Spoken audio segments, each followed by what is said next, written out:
Hello, Mr. TM Logan. Delighted to be chatting with you. How are you? I'm good. How are you? I'm good, thanks. Sun shining here in Liverpool. How's life in Nottingham? Yeah, it's not bad. Yeah, it's. I mean, we haven't got sun today. A bit of rain and everything else, but yeah, it's good. You know, July's here, and just enjoying it. I'm in between. I'm waiting for my edits on my next book at the moment, so I'm kind of in a little bit of a limbo, without too much writing to do on a daily basis. But they'll be back very soon, and I'll be back on it. So. Okay. Can I just ask you, are you in your garden cabin at the moment? Your writing retreat? I am.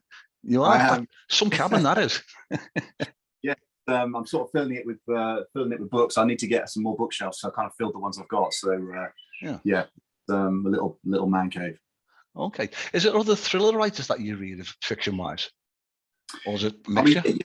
mostly it is, and I do get sent. I get sent advanced copies of other people's books to read, so there are lots and lots of them are thrillers, sort of in the same genre as my books. So yeah, I do that. That is mostly. I'm actually the next one I've got. I've just going to start tonight is Where the Crawdads Sing. So that's kind of because I've had that for absolutely ages and haven't managed to get to it. So I'm not sure whether that's a thriller or whether it's a bit of everything or what. But that's next on my list. So. Okay. I've seen your name on reviews of other writers, and there's a brilliant one there behind me, Lee Child. Do you get together? Do you mix with other thriller writers? Do you swap ideas? Do you get to meet up at all? Yeah, I mean, sometimes that was. I've met him a couple of times, very briefly at Harrogate, the Harrogate Festival in which is later this month actually. Oh yeah. At the Swan Hotel, which is really good. And that's a good chance to sort of meet up with other writers. And then what might be I was at an event in London last week. To be honest, it's not as being in Nottingham. It's probably not as I don't see as many writers as often as I would probably if I was in London or I don't know, in a bigger city. So. But it is really nice, sort of, to sit down and talk about ideas and books and gossip and what have you. So yeah, I'd be a bit starstruck, I think, with a couple of writers. You'd have all kinds of things in your head planned to ask them or to say to them, and I just sort of hello. I was with Lee Child. I got the first picture of him. I just looked like a complete, because I'm kind of like grinning like a crazy grin, and he's quite a cool guy. So I think he takes it all in his stride. But yeah, I've seen him. He has a cameo appearance in a couple of the Reach It films. I've seen the Tom Cruise ones. I've seen. But whoa, there's Lee Child. It's the writer. What's he doing there?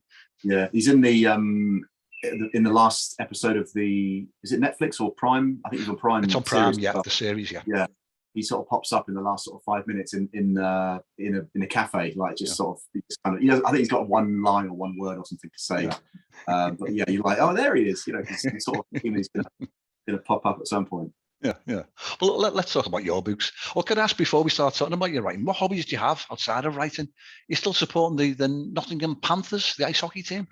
Yeah. So it's off season at the moment, and they had a pretty ropey season last season. But we've been sort of watching them since I don't know about 10, 12 years. My wife got into it first, and she sort of persuaded me to go along, and then the kids go along as well. So still watching them, and it is a really good because we got the National Ice Arena in Nottingham, so it's a really good good venue, and it's just a sort of really enjoyable sport to watch. So do that, and I play a bit of tennis, not very well, but I obviously do a lot of reading, and yeah, I don't know, and writing is the other main thing for me. So.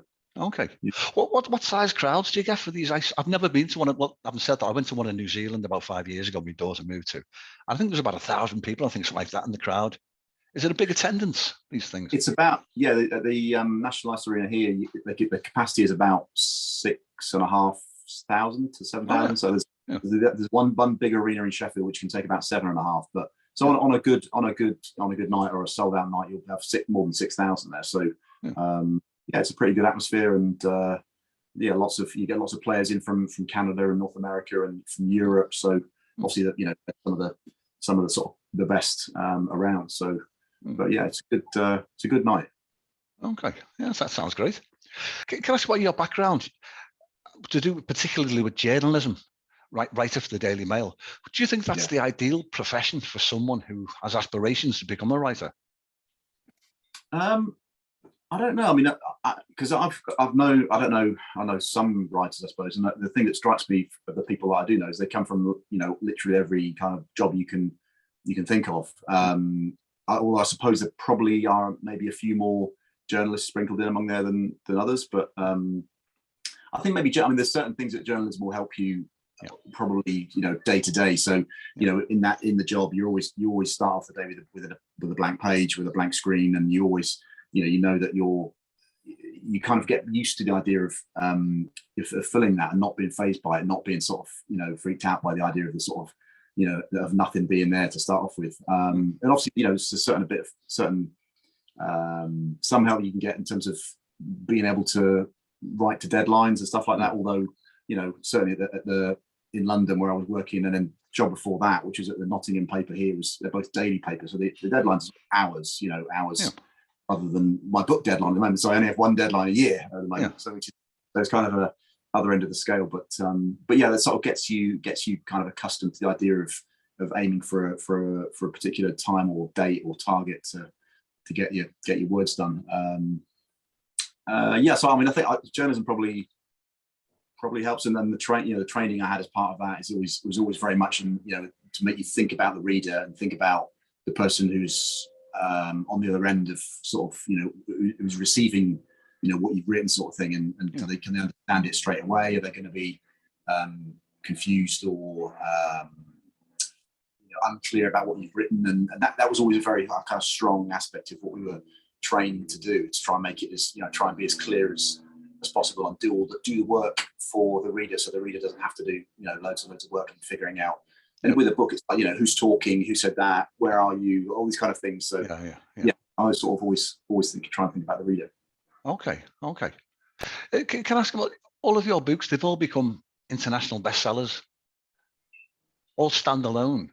Have you got any plans on going back to the characters in the books and making it into a bit of a series? You've invested that much time into the characters.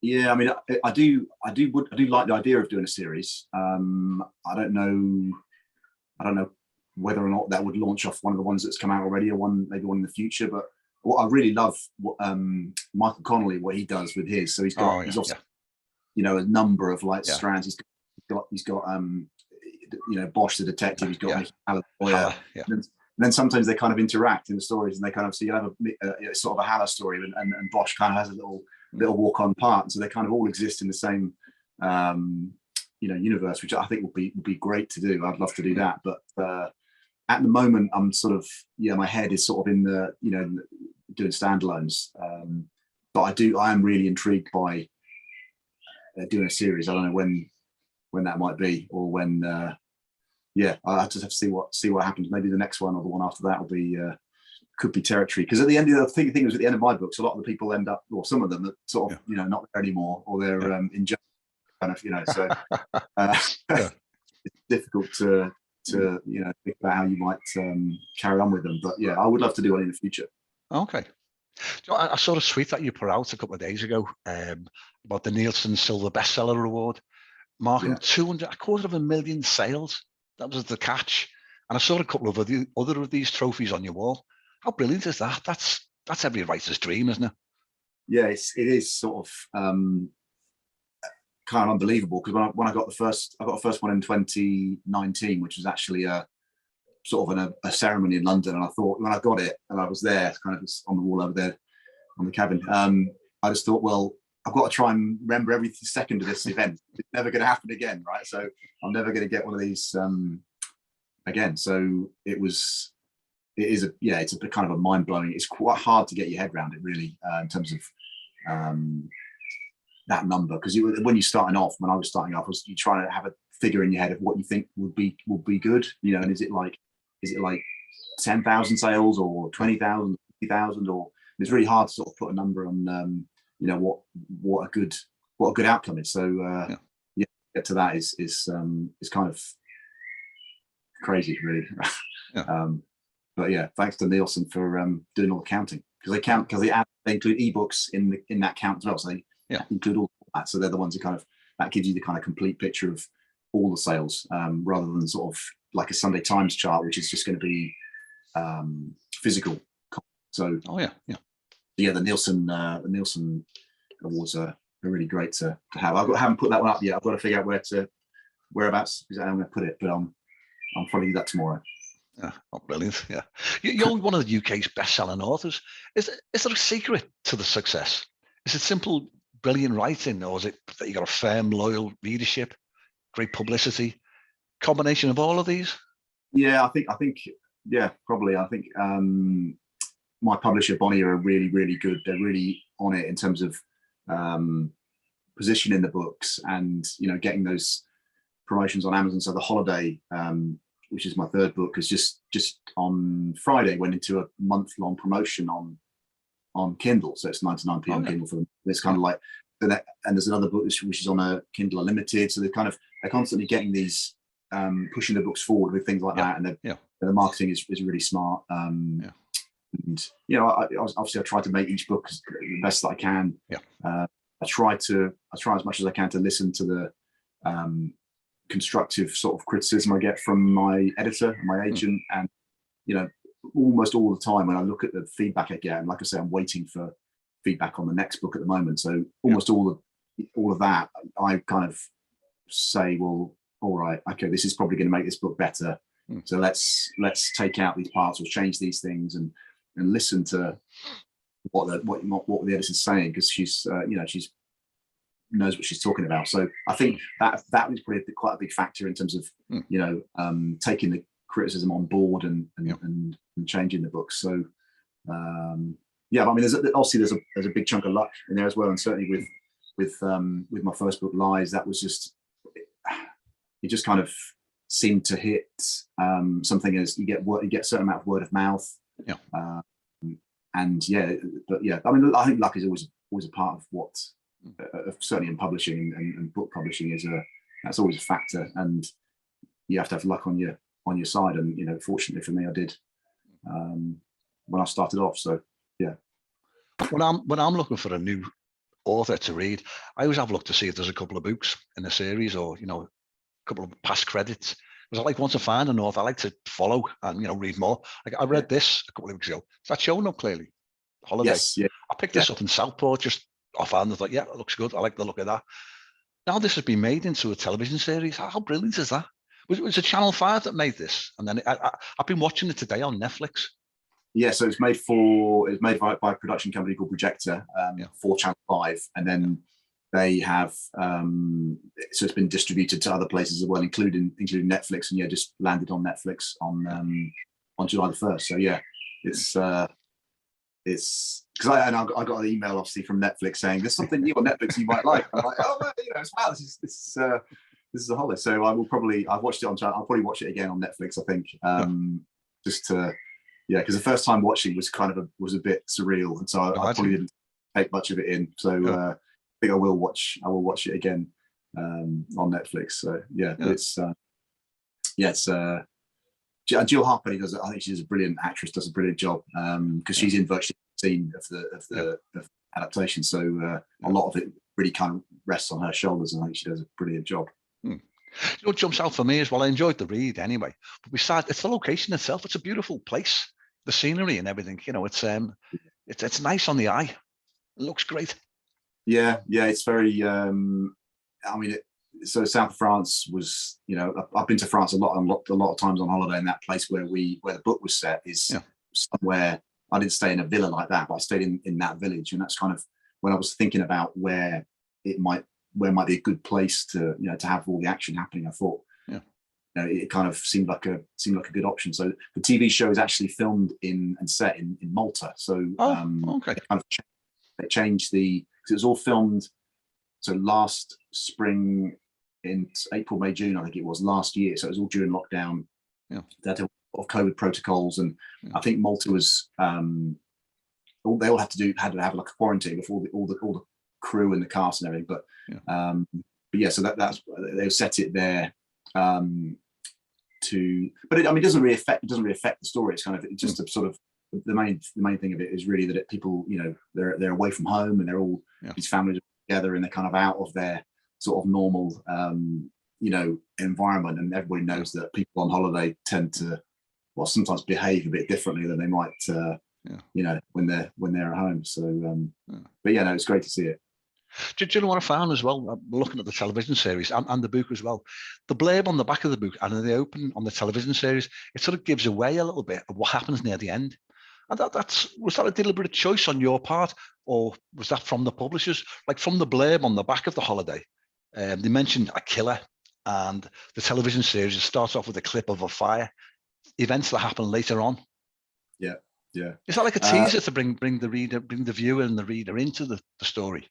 Yeah, I think again that was something that I did have a kind of in the book. Originally, I had a kind of a really short prologue which suggested something bad was going to happen. But my agent, I think, was actually quite keen that it was made, it was clearer that something, that there was going to be a murder, because because you can read probably a decent chunk of the book at the beginning and not necessarily be sure that it's that kind of story. But I think up front, right at the beginning, that there's there's going to be something really terrible happening, and it's kind of it's just like you say, it's just like a kind of a teaser to sort of give you a flavour of what's going to happen and what it's all sort of leading up to. So and on the TV, I think on the TV show they did that right at the top of the first episode. The credits. Yeah. So it was, and that if you got to the fire is just amazing. I can't. I was taking pictures of it on the screen. It looks like they set the whole island on fire. But, it was amazing, and especially because it was all, like I say, done during sort of COVID lockdown last spring. That was quite something, I think, to create that and shoot it in 7 weeks and pull it off. But, yeah. What did you have any physical involvement with the production? Did you get involved in the screenplay or choosing of the characters, casting? I didn't get involved in casting. I did talk to the screenwriter before he started work. Michael Cronton, is that? Yeah. So he's done loads. He's done Silent Witness and lots of other things. So I talked to him. He then would send me each script, each episode as he did it, and I'd kind of read it and give him some feedback and stuff, which was really good. But I didn't have input into the casting. But I think they did. Yeah, they did a really. Like I said, I think Jill Halfpenny was brilliant, and McDonald as well. From Killing Eve, he's really good. Yeah, they're all good. So I did actually ask. I sort of kind of saying, can I go to the altar and can I come and hang out and kind of look at it all happening? And they were like, well, you can, but you've got to quarantine for 14 days before if you were right. So I think at the time I was probably in the first half of the year tends to be my kind of first draft time. So right in the middle of right in the curfew, I guess. So it was kind of, that wasn't the sort of time of year when I could really take that amount of time out. But I'm hoping that I'll be able to go to the same production companies making The Catch. So my fourth book. So I'm hoping that I'll be able to go along to the set there and make a nuisance of myself. So, we've had loads of these writers' chats, and the question we ask it to every single writer: have you got an aspiration of going on the big screen or on Netflix? And it's always that the high aspiration. You've achieved that. That's absolutely brilliant. Yeah, I mean, it's. I didn't really know about the Netflix thing. Obviously, it was made for Channel 5, and the Netflix thing, I think I found out about it maybe a few weeks ago. So it was a kind of, it wasn't set in stone that would happen. I think it's a great platform for it, because I think people kind of gravitate to Netflix quite naturally, and will look around things to watch. So a feature film would be good. That would be good. How about a cameo? Do you think you'd have a cameo in the film? Would you like that? I don't know. I have got a CSC in drama. CSC. So CSC, an old money. Great one. So but it was a long time ago. So I don't know if they offered me be a man in the pub or something. I'll probably jump at the chance. But I don't know. That hasn't happened yet. So she was only helping a stranger, holding a busy mother's baby while she made an urgent phone call. But the mother never came back. And that's when she finds the note. Read the gripping new thriller from the best-selling author of The Holiday and the Catch. You won't be able to put it down. Trust me.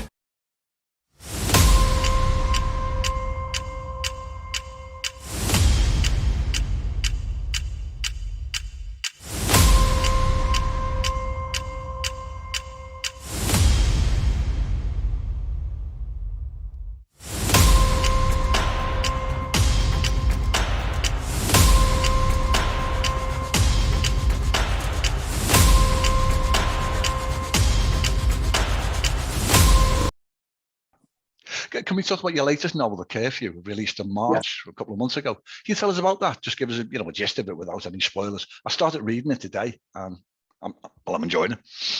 Excellent. So The Curfew is about a set in Nottingham, which is where I live. It's about parents of a teenage boy who's 16. He's just, with all of his classmates, he's just finished his GCSEs, and they have this end of term kind of blowout. There's a big house party, and him and a bunch of other 16-year-olds go on from the party up into the woods on a Saturday night in June, and 5 of these kids go up into the woods and only 4 of them come out, and the story then kind of progresses from that point on as to which of these kids has gone missing and which one of them has perhaps got something to do with that. And you have all these different sets of parents kind of protecting their own child, and including the main character Andy, whose son Connor is one of these 4 kids, and it soon becomes sort of pretty clear that something quite bad has happened, and the police are involved.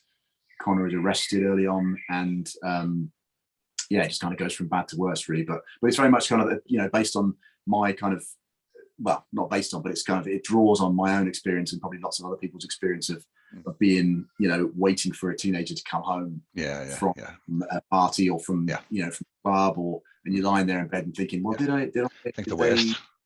Did I hear the key in the lock, or did I you sort of fall asleep and you wake up and you're like, well, the curfew's already gone, and have they come back, and are they safe, and all those sort of things. So, which is, my kids are a little bit older, so they're 19 and 22 now, so they've kind of got a little bit through that stage. But there's certain nights where you sort of have those, you lying in bed and thinking all those what if scenarios, and I'm hoping that they're going to be back soon. It's a universal theme, isn't it? It's common to every parent. Yeah. Do you know there's a great twist? I'm not going to mention it at the end of chapter 6. I think, whoa, I didn't expect that. It's basically, I want to get this interview over with so I can carry on reading and watching the television series in the nicest possible way. Is there any other plans? You mentioned The Curfew and The Catch. Lies, your 2017 novel, is that going to be made, or is that planned on being made into another TV drama? It was optioned at the time. So there was a TV production company that kind of take an option. So they kind of pay you a small amount, and they say, we're going to reserve this for a year and a half and try to, attach a screenwriter and attach a director. And so it was optioned. I think it was optioned twice, but it didn't end up happening. So I don't know. And it still could happen. I did think at the time it might work quite well on the screen, but it's sort of there on the shelf, and it's you sort of hope, or I hope, that with the Holiday coming out and The Catch coming out probably next year, you might get a bit more interest in the other books, and see if we might pick them up as well and try to adapt them. So it'd be nice to get that one on the screen as well, but we'll see. Okay. Well, I've dipped in and out to all of your novels. Do you have a particular voice that you prefer? I know with the Curfew, it's sort of third person. With The Holiday, there's a bit of a head hopping between the characters. Others, it's from first person. Do you experiment, or do you sort of dive in knowing what voice you're going to use? No, I mean, I have changed a couple of books, including The Catch and the next one. Actually, I've started off I think I started them both in third person and switched to first, because I felt like it worked better. I got about a third of the way through and I couldn't decide, and then I wrote a section in third and a section in first, and tried to figure out which was the most effective, and then decided to do it all in first person with some chapters, third person narrators as well. So that has tended to be what I've done more often. So you've got a first person narrator sort of telling the story, and then third person chapters sort of interspersed of other characters.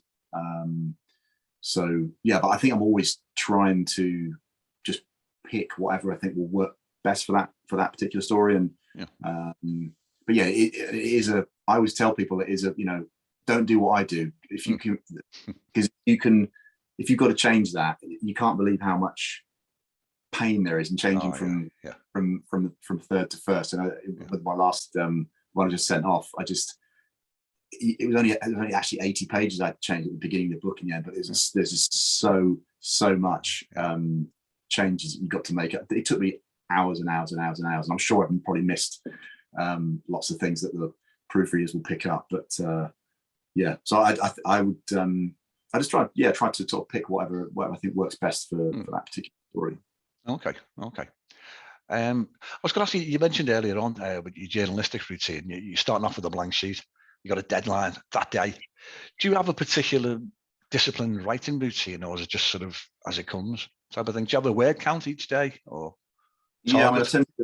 I have sort of worked in the last couple of books to a word count of about 1,200 words a day, or about 6,000 a week. Because then because I know I can do that. I can probably do that in the morning. So I'll start about 8, work till lunchtime. I can probably do that in the first part of the day, and then the afternoon I can devote to emails or whatever other stuff on the website I need to do. Because 1,200 is a kind of it feels like quite achievable. I mean, towards the end of every draft, so into April and May, when I'm coming up to my deadline, it will tend to increase to 1,500, then 2,000, then probably 2,500 I was doing for the last couple of weeks on the last book, because the deadline's coming up and I need to hit it. So, but 1,200 is my normal kind of, because then I can sort of calculate, here's my finish point, here's where I need to start. I'll have a break in the middle because the previous book will be coming out, and I've got to promote that and do stuff with it. So, but yeah, so I try to, if I can get 4 or 5 good hours in the morning, then because a lot of people write a lot more than that and a lot quicker than me. So some people will do 2,000 or 2,500, and but I've never been that quick. So I'm not really a quick reader either, which is kind of annoying because I've got so many books to on my to read pile. But so it's kind of a sort of a moving target. But generally speaking, for the first part of the draft, it will be 1,200 a day, and that feels like about the right amount for me. What advice would you give to an aspiring writer, someone who's got that story in the head, but yet to put pen and paper, but with the intention of? I think, there's certain things you always hear from, because I look for sort of writing advice as well. And obviously people always say you got to read quite a lot. Yeah. Try and read.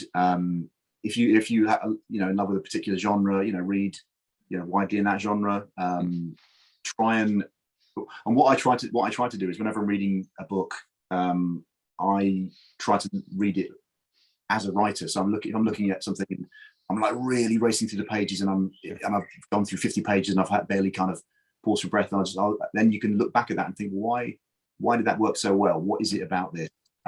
Why do I love this character so much? Why does this piece of dialogue sound so real?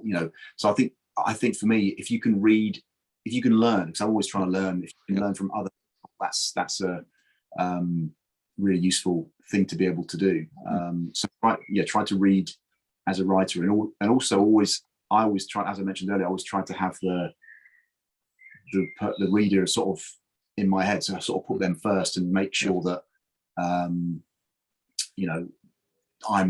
not doing it for my own benefit. I'm doing it for them. For someone to invest 8 hours or 10 hours or however long it takes to read a book is a big, you're asking quite a lot, I think, as a writer. Investment of their time. Yeah. Give them that much time. So I think I'm always trying to make them feel like, that it's justified to spend that time on my book. So